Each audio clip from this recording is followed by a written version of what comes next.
Hey guys, it's Sam, and today I want to talk about 3D printing. So let's get started. What is 3D printing?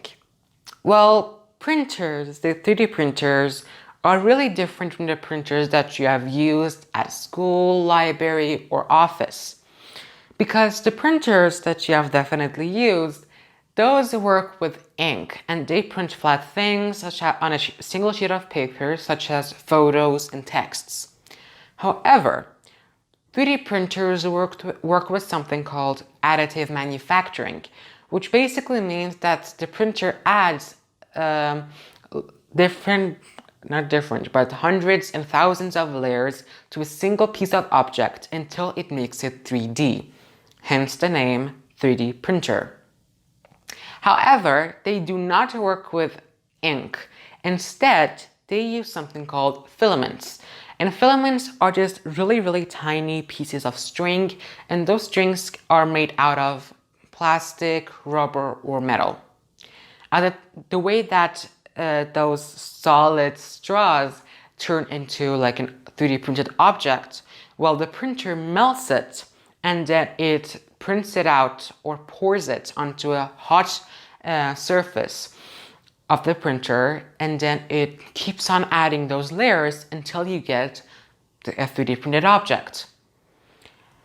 And with those printers, you can create amazing 3D stuff like toys, jewelry, phone cases.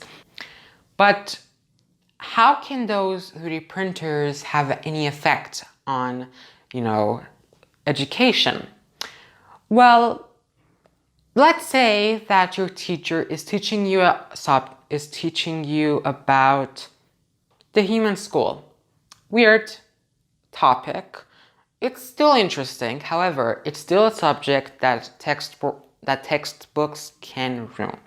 Looking at a photo is not really fun because it's not 3D, it's flat, and you can't really understand the anatomy of a skull if you're just looking at pictures. And it's unlikely that you will go to a museum. So instead, what if you could print your own skull? This way, it's cheaper, it's fun, and you can understand the skull in a better way. But that was just an example. The reason that I think 3D printing can help students is because 3D printing is cutting-edge technology. So when children use it, it can help them become more creative and help them with their future STEM jobs that can shape the future. It also helps them to use their collaborative skills. And a really interesting thing about printers is that, well, they are diverse. There are different types of printers. We have the 3D printers, which I talked about, bio printers, food printers, house printers, and something called also resin printers. There are like 3D printers, but instead of things like metal, rubber, and plastic, they work with liquid or resin in this case. Anyways, guys, that was it for today's video. I hope you guys enjoyed it. If you did, please make sure to hit the like button and subscribe for more content like this. And I will see you guys in the next video. Bye!